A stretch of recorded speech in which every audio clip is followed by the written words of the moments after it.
pretty-looking people, but I can tell you people, they were the devil's children. Good afternoon from Mickey and from me. Mickey always yawns. As if to say, oh dear, here we go again. My moment, Mr. DeMille. And since I am not in, what was her name again? Norma Desmond. Nor am I Meghan Markle. Nor am I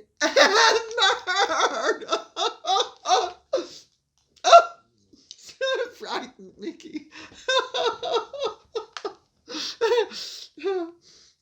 Mickey says she's rolling with the punches, but I frightened her. Come, Mickey, it's okay.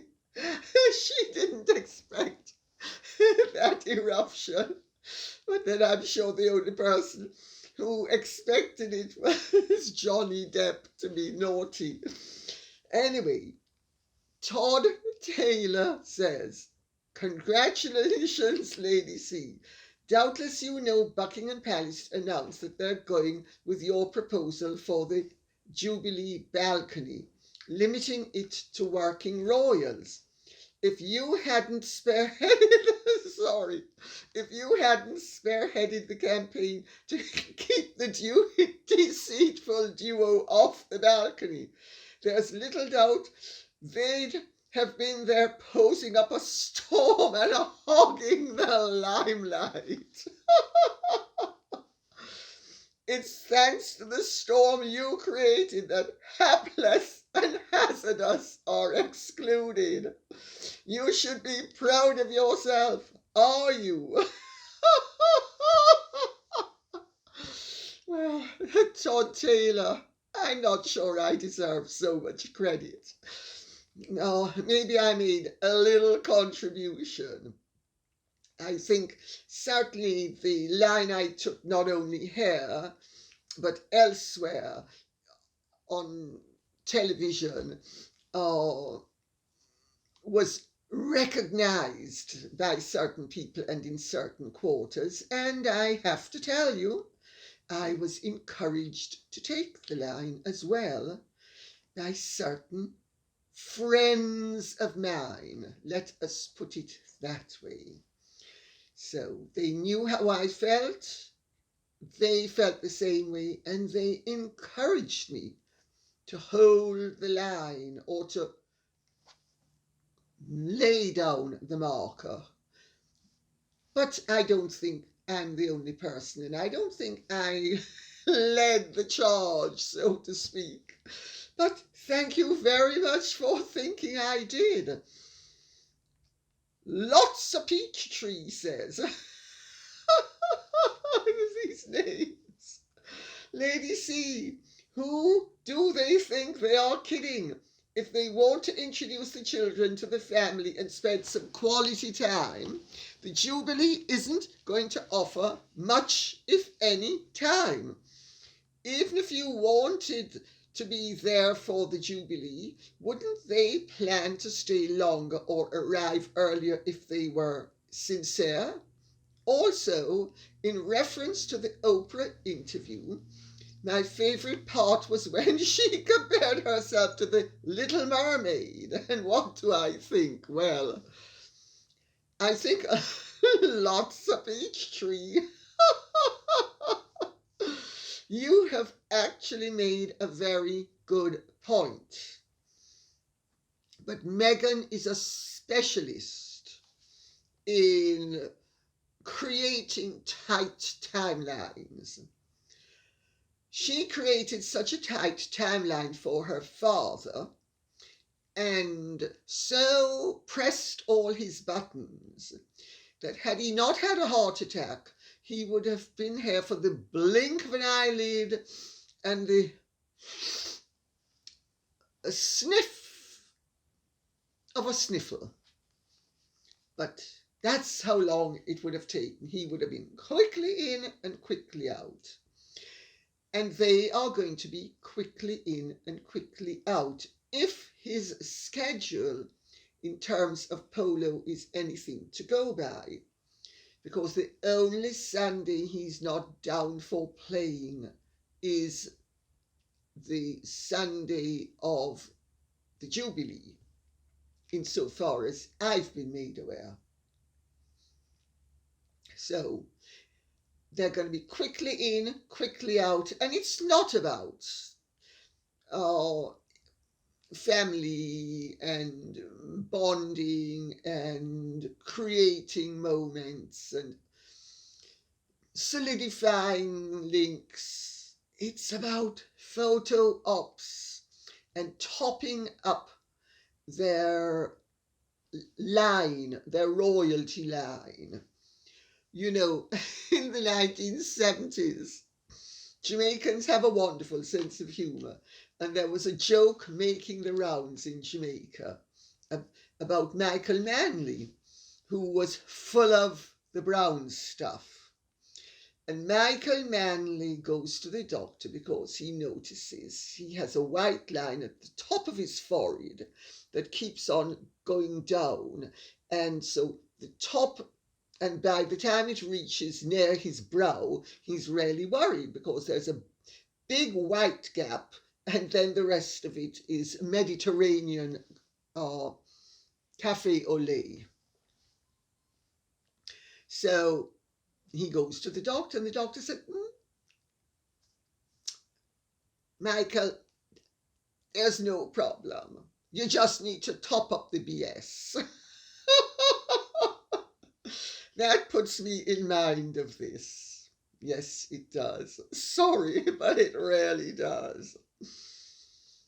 You know, it's all nonsense. As for the Oprah interview, it's very interesting because, yes, Meghan Markle did compare herself to the Little Mermaid. And the Little Mermaid is actually a very interesting fairy tale. It's been made into a movie, yeah, but it was written by Hans Christian Andersen in 1837. And I would imagine everybody knows who Hans Christian Andersen was, because he and the Grimms were the great tellers of fairy tales. And it's about a little mermaid called Ariel, who enters a bargain with the sea witch called Ursula, because she has fallen in love with the prince, and she wants to become human so that she can have a relationship with the prince. Let's put it that way, since we need to update our lingo, so to speak. Well, of course, Hans Christian Andersen was giving children an introduction to Christopher Marlowe's 1592 Dr. Faustus, where Dr. Faustus enters into a Mephistophelian bargain with the devil in the form of Mephistopheles. And Mephistopheles will give him what he wants in return for his soul. Well, Hans Christian Andersen wasn't going to put it quite so boldly, so he dressed it up rather nicely for children to get the moral message. And it is interesting that Meghan Markle would have had such a puerile view of herself and of her role in life that she would actually be identifying with the Little Mermaid. I'm just a little mermaid, and I just take my fin and I flap it everywhere, and my goodness, don't I just flap my way through the water and just, you know, and then when I lose my fin, I get something else, a gold mine. And I'm going to make that work for me. Yes, I am, and it does. H, come on, give me some more bags of gold. Very telling very telling, and you're absolutely right to bring it to our attention. Lisa Keel says, sorry, Prince Harry and Meghan Windsor and his current wife are apparently coming to the Jubilee with their offspring. Is this to pacify their paymasters at the Netflix circus and get the child named Lilibet christened at Windsor? There seems to be more to this than their desire to bring the family over, other than showing off their children. So we will no doubt be subjected to the Netflix cameras and media circus at the demise of the Queen. No, I don't think it's going to be to the detriment of the Queen, because the palace have made it known that they are banning Netflix cameras from everywhere official that they have a say in. Let's see how Harry and Meghan work their way around that.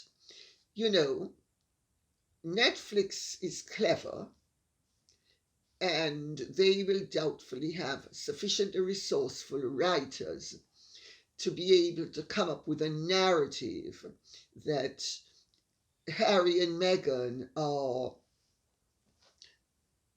excluded because it's a really vicious, evil royal family. Yes, it is, it is, it is. They don't like Megxy baby. No, they don't. Is it because she's a woman of colour? Oh, is it because she's somebody that people regard as dreadful? There's no doubt it's because she's a woman of colour. And everybody knows everybody in Britain is racist. I mean, don't take my word for it. Ask Meghan and Harry, and maybe the Netflix producers. Or are they going to do something else? Because I have to tell you, it's really interesting.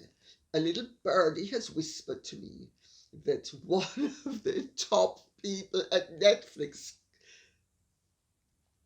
compared to this individual who told me Harry to Trump. Now we know the Netflixers are not going to like Trump. And he said that Harry is incontinent like Trump. He said, first they gave an interview to Oprah after signing with us.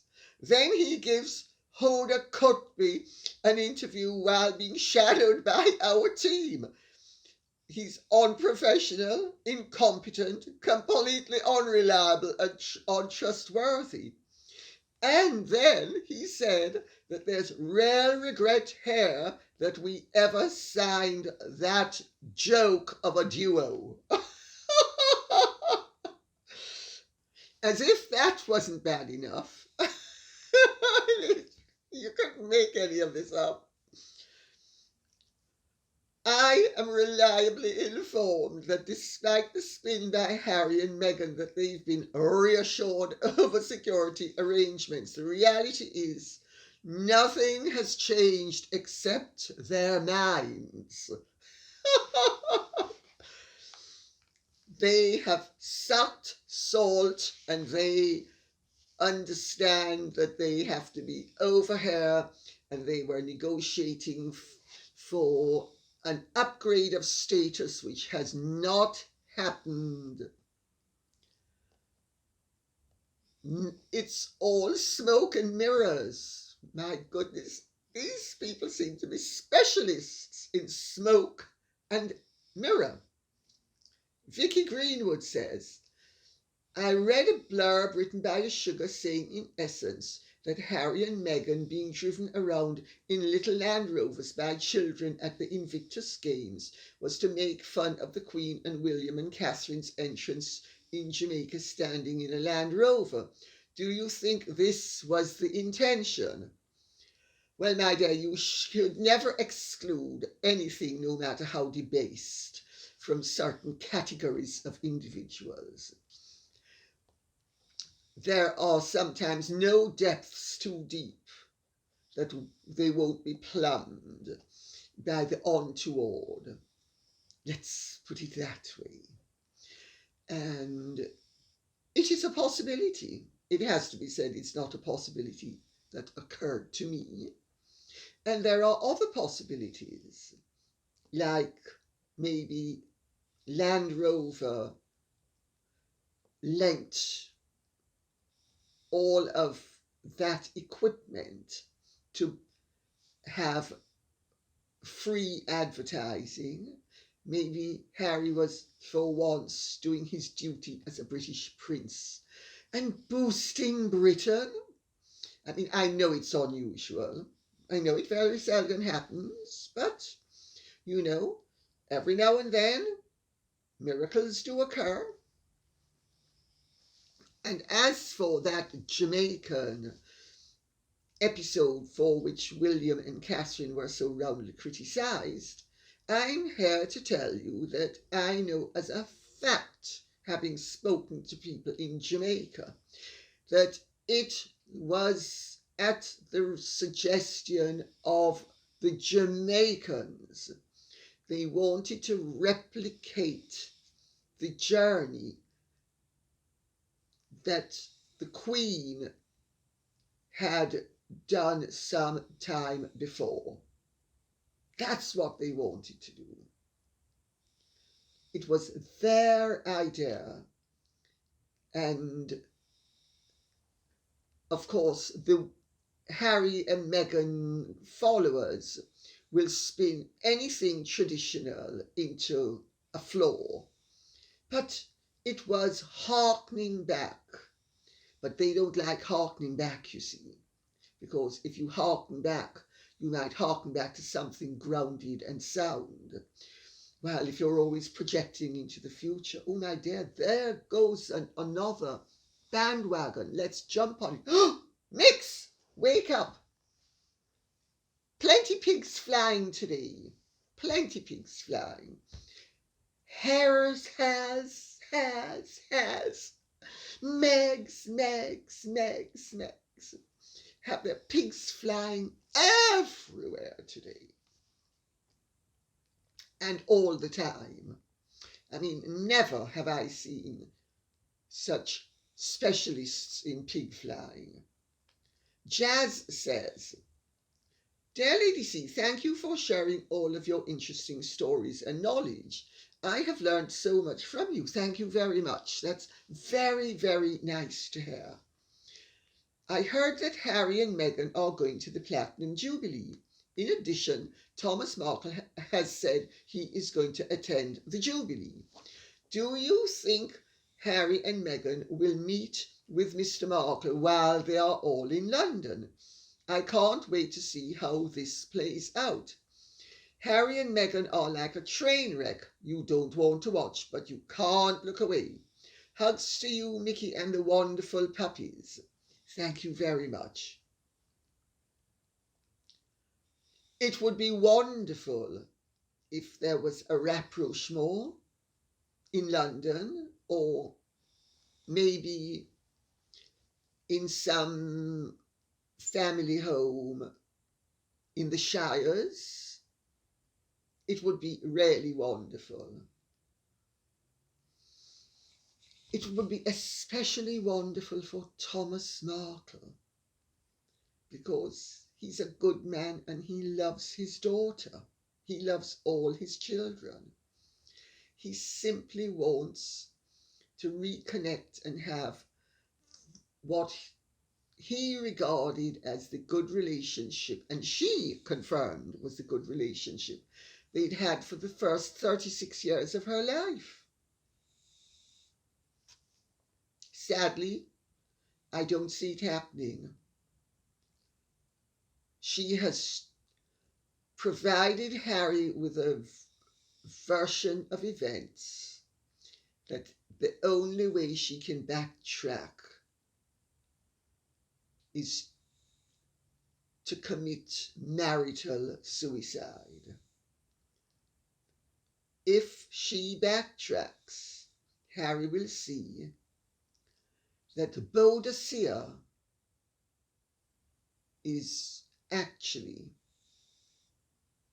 a turd. I. Smith says, Lady C, if the royals were smart, they would invite Thomas Markle when Harry and Meghan come. That would keep them away. I. Smith, I couldn't agree more. I also think it would be very nice if the Prince of Wales, father to father, and the Duchess of Cornwall, who's a very warm and generous-spirited person and easy to get along with, I think it would be very nice if they had him for tea or coffee in the morning, something low-key, and I'm sure Thomas Markle would respect it, and it would remain, the contents of the meeting would remain private. And yes, I think it would send the right message to the world. The difficulty, of course, is that they all know that Harry and Meghan would go ballistic. And Harry and Meghan are not constrained by the ordinary decencies that you or I would be constrained by. Nor is their narrative limited to fact. It is heavily overlaid with wishful thinking and feelings that are not necessarily based in reality. And the family knows that. The family knows that we are dealing with people who are, how does one put it, out of touch with reality, as you and I know it, but very in touch with their reality, which of course is an ever-changing scenario. Chris Boozy Breath, says, Dear Lady C, I hope I find you well. Thank you very much. A thought has occurred to me that maybe the royal family are right in inviting the gruesome twosome over for the Platinum Jubilee. It will ensure that the pair of them can be watched over throughout the duration of the celebrations and stop them from hijacking any headlines. Also, the Queen and Charles get to meet the children in a discreet way without those two hawking photos and videos to the highest bidder. What do you think? Love to you and the doggies.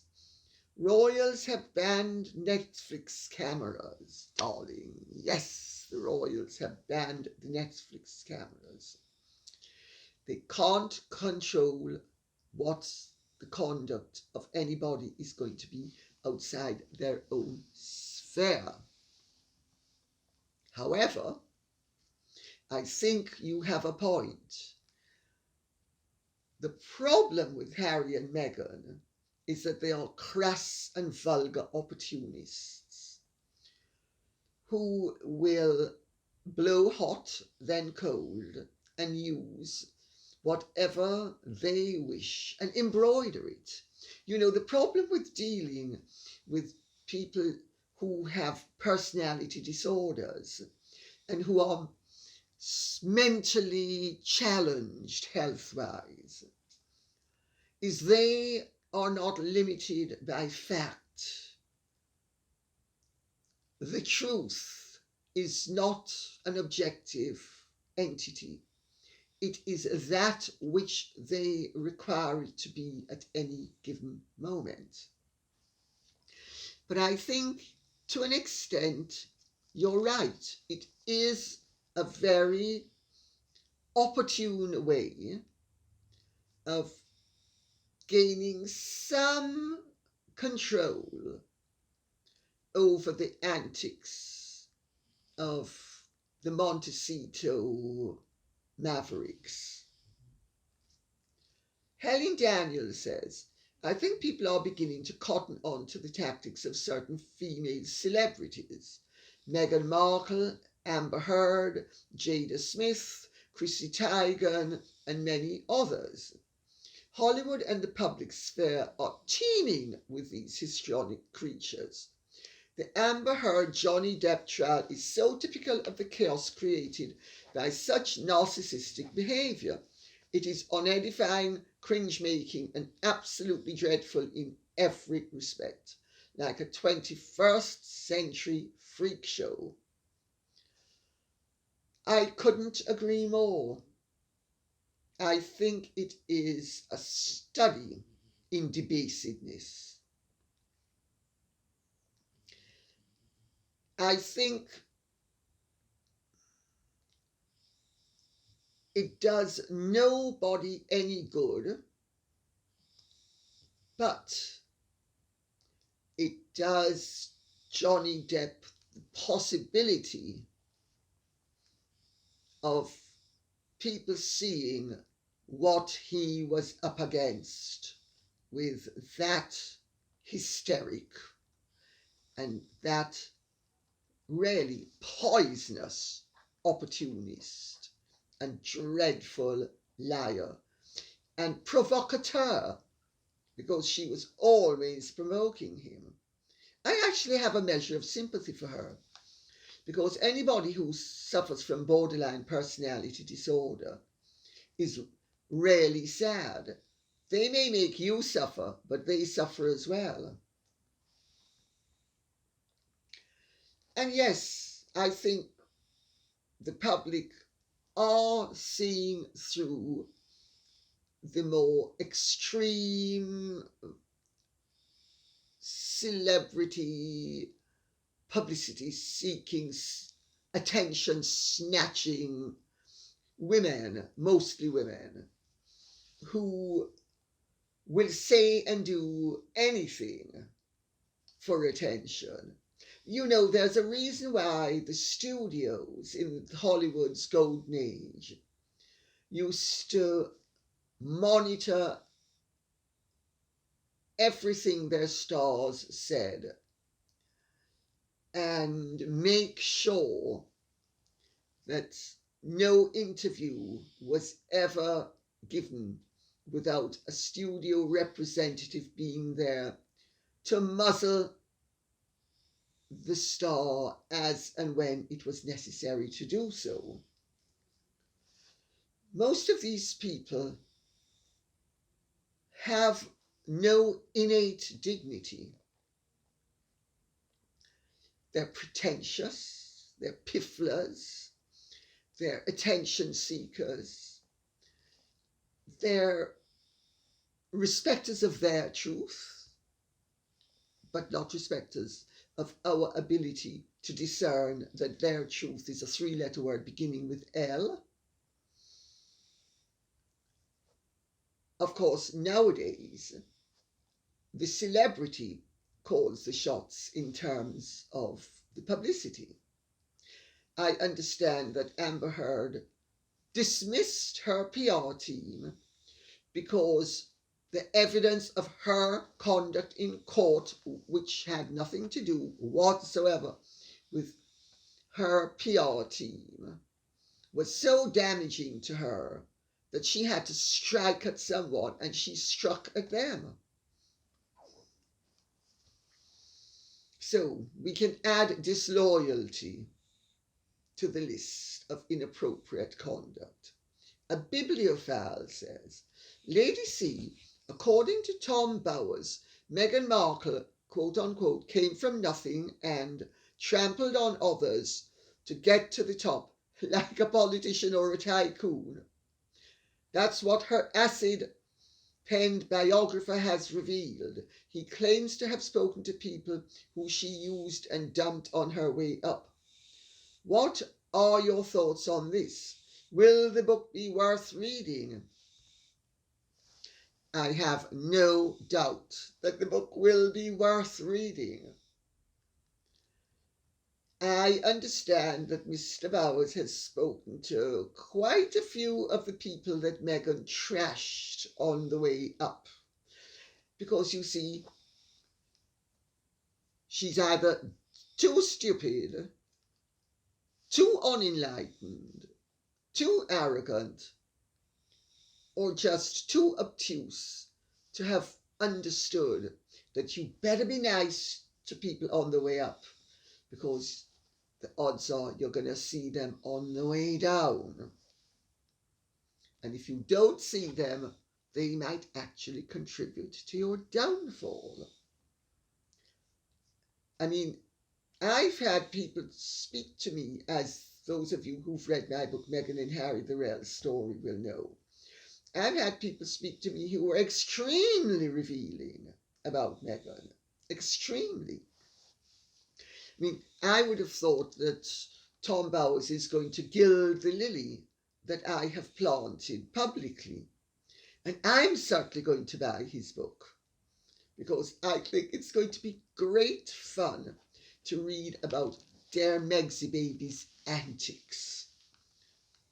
Kia ora world says, Lady C, as a Maori, I am really offended to read that Harry is using a virtual signal and establish his woke credentials by jumping on the Maori bandwagon as he pushes his company Travalyst, which is billed as a non-profit but can take expenses and admin fees of 95%.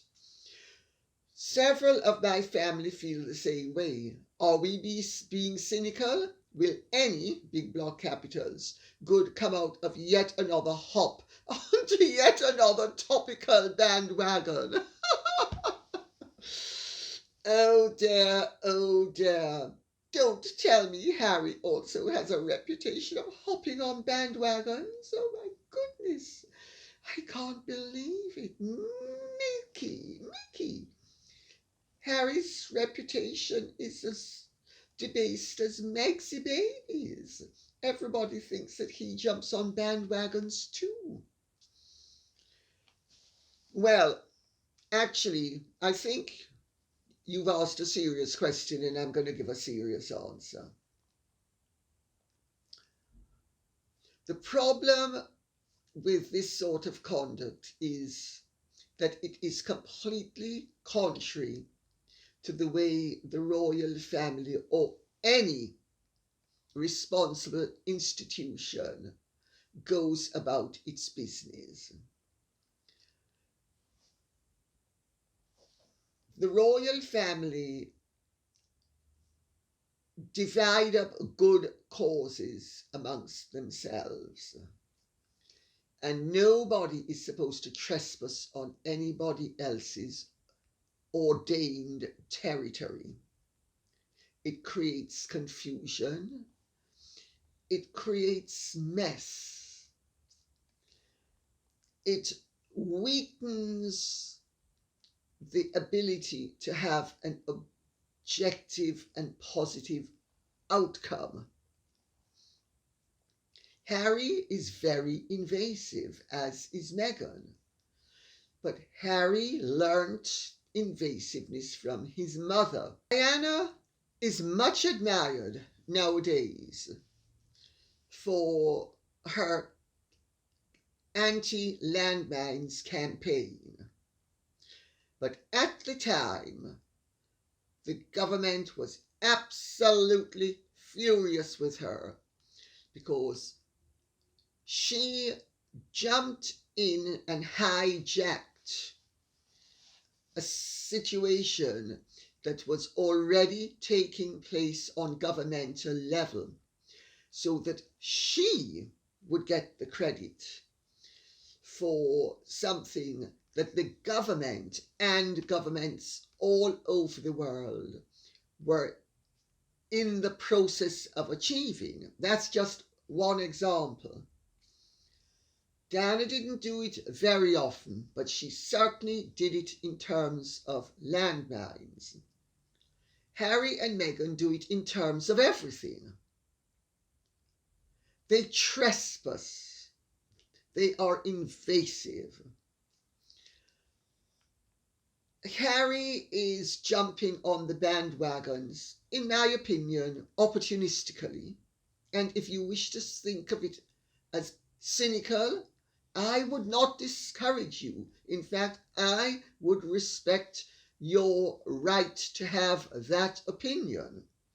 Because if this is yet another sign that there are cynical opportunists who jump on bandwagons to get publicity, attention, to virtue signal, to let everybody know how wonderful they are and how they're fighting for the underdog, one bathroom at a time.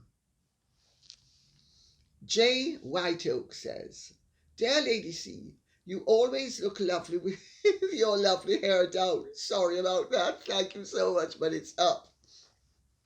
I'm wondering if you've heard the Australian tape of Amber Heard and Johnny Depp with Dr. Kipper, a nurse and now deceased bodyguard Jeffrey Judge.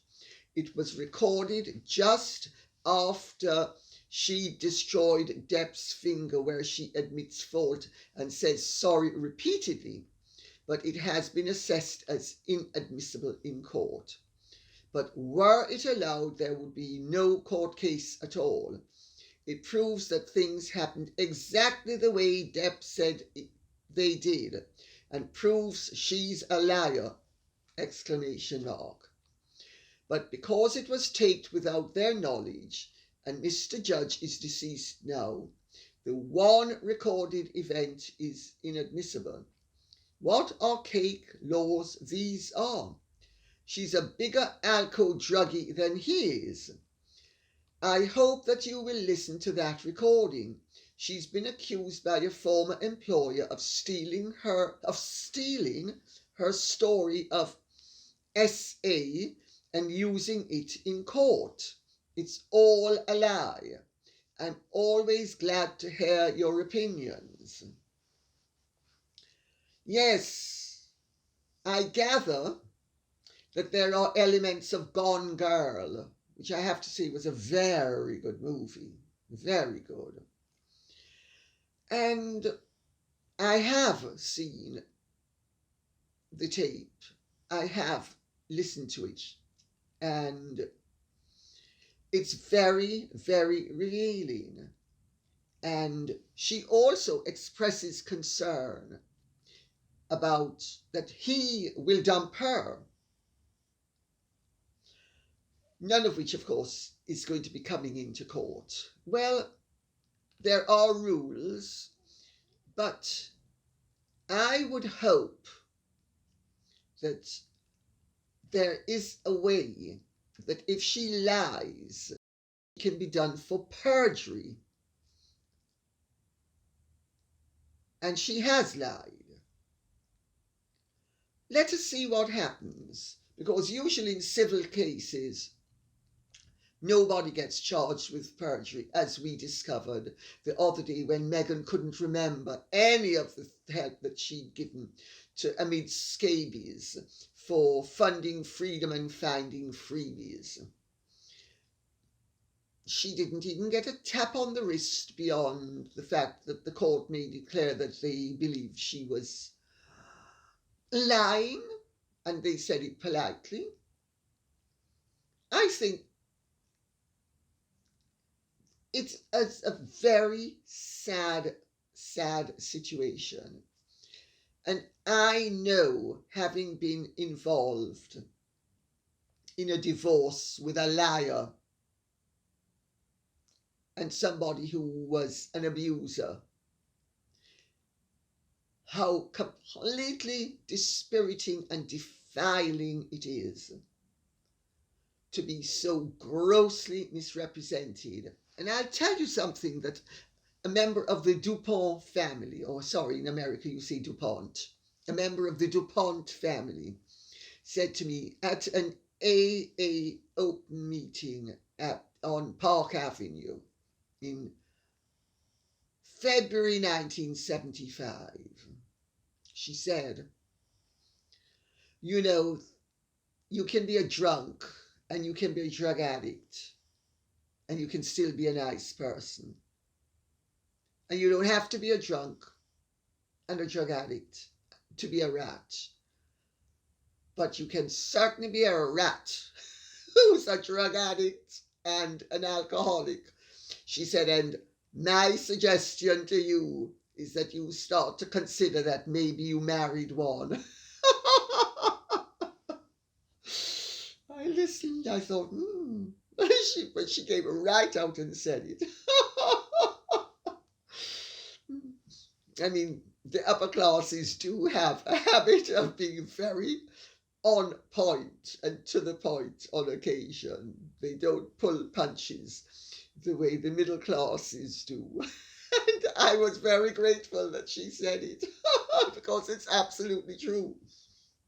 And the point is, just because Johnny Depp is a druggie and a drunk doesn't mean that he was ever physically violent. And all the evidence suggests that girl's gone with his reputation, the way she's gone with her dignity, and she's gone with her self-restraint, and she's gone with every modicum of civility. Because when that woman opens up her mouth, her expressions are so hideous and so repellent that she turns a beautiful face that God gave her into a grotesque visage that is truly repellent. And on that note, I will say thank you very much for listening. I hope this has been of some interest to you. If it has, please like, share, subscribe, press the notification bell, and remember, please keep the questions and comments coming in. This can't be done without you. Conversations require that they be two-way streets. God bless and goodbye.